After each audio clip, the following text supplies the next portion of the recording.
In this video, we will cover important aspects about designing PCBs.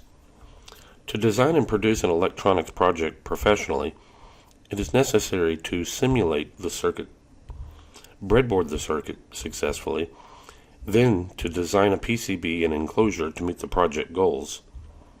Before we get into PCB design basics, let's take a look at the multi-sim simulation of the circuit we will be designing.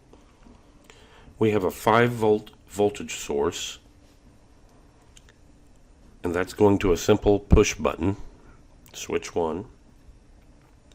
When the button is pushed, it will power the 555 timer through here, VCC. The discharge voltage can change the pulse width at the output, and that is set right here. So by changing the voltage between this voltage divider, you can basically change the pulse width of the output. But right here we've chosen it to be basically 50-50 pulse width. The trigger and threshold capacitor changes the timing of the output. So that's the trigger and threshold capacitor right here. We have that set to 220 nanofarads. So that's going to set our particular blink rate. So when the output goes low, right here, you'll see that, and you have voltage applied, you have a difference in potential that's going to turn LED 1 on, and with a low here and ground here, LED 2 will be off. When you have a high voltage, then you're going to have current flowing through LED 2, which is going to turn it on, and no difference in potential for LED 1, which is going to turn it off. So basically, if this is high, LED 2 will light, and if this is low, LED 1 will light. And this is simply just turning on and off at a particular time interval set by C1. Let me go ahead and simulate this and show you. I have an oscilloscope hooked up to our output. I press S1 down, and you can see our particular blink rate on the oscilloscope, and you can see it's basically 50-50 duty cycle. So now the next step is to breadboard. Here I have the circuit on a breadboard to verify how it works with real components.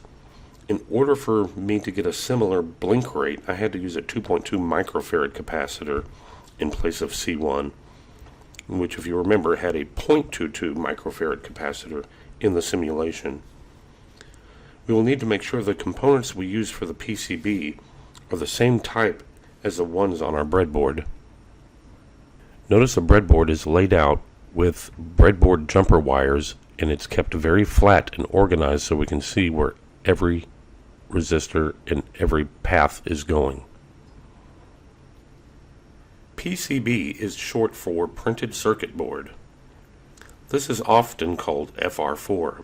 FR4 is made of woven fiberglass and a flame retardant epoxy resin. You can see in this diagram the fiberglass is woven in 2 directions. This makes for a very sturdy and fire resistant board. Surface mount PCBs are when the components are placed directly on the surface of the PCB. SMD, or surface mount devices, are usually smaller, cheaper, and easier to place on PCBs. SMD parts are soldered to the PCB in a totally different manner than traditional soldering. Through-hole components are your standard resistors, capacitors, ICs, etc. that have leads that go through holes on the PCB and solder to the opposite side of the PCB from which they are placed. The FR4 has a thin layer of copper applied to the top and/or bottom surfaces. This is called a pore. You can select different pores from professional PCB manufacturers, but here at UTA we only stock 1 ounce pore PCBs. This means 1 ounce of copper is poured per square foot of PCB. 1 ounce of copper is roughly 0.0348 millimeters thick. After chemically etching or milling out unwanted copper, you create traces to the component leads or pads. The dark green areas are where the copper has been removed. When ordering professional PCBs, a mask is placed over the PCB top and bottom to protect it from short-circuiting and improve solderability of the PCB. The mask is usually a UV epoxy that is usually green, and it is not applied to anywhere there needs to be a solder connection to the part. A stencil layer is usually applied to the masking to show component names, values, placement markings, voltages, logos, and other data on the PCB surface. One-sided PCBs are very useful to make rapid prototypes. Components are placed on the non-copper side, and the bottom layer is used to make all the traces or connections. The EE labs can make these type of PCBs very rapidly. Two-sided PCBs are where there are traces on the top layer and the bottom layer of the PCB. Holes are created to connect a trace from one side to the other. These holes are called via holes. The way these PCBs are made is the two-sided copper blanks are inserted into the milling machine and only the holes are drilled. The PCB is then removed from the mill and placed into a through-hole plating machine. This machine electroplates copper into the holes that were just drilled. This way the top traces can electrically connect to the bottom traces and vice versa. After the through-hole plating process is finished, the PCBs are placed back into the PCB mill and the top traces are milled. Then we flip the PCB and mill the bottom traces. If everything mills correctly, we cut out the outline or profile of the PCB. We then bathe the PCB in liquid tin to pre-tin the copper pads to keep them from corroding and making soldering easier. Via holes are always plated with copper inside the hole to make the electrical connection from top to bottom traces. You can also place non-through-hole plated holes in the PCB for mounting standoffs to an enclosure. Electronic components can come in a variety of packages.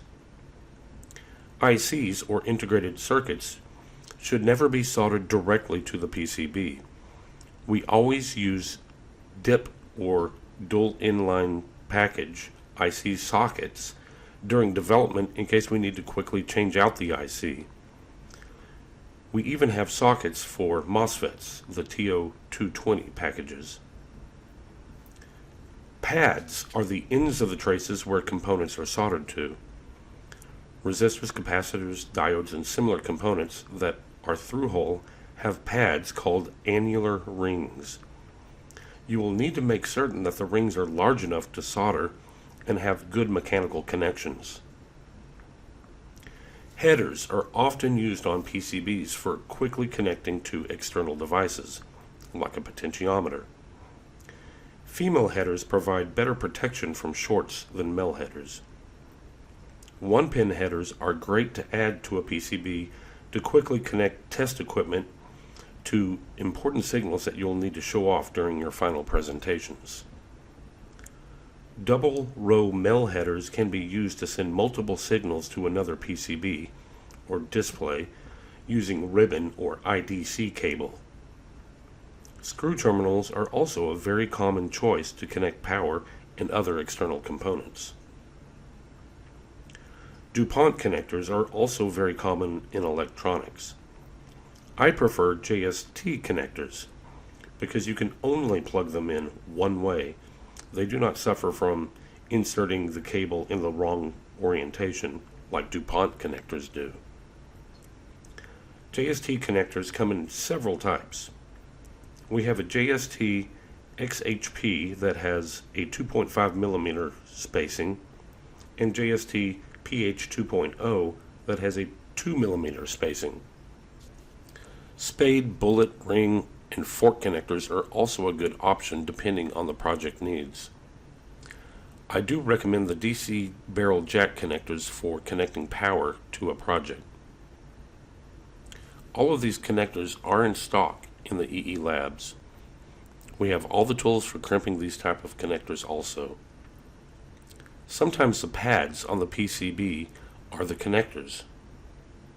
Computer RAM and SD cards are an example of this. Some integrated circuits only come in SMD packages. Breakout boards are used to solder SMD parts to a small PCB that sends the signals of each pin to a MEL header. These headers can be inserted into a breadboard.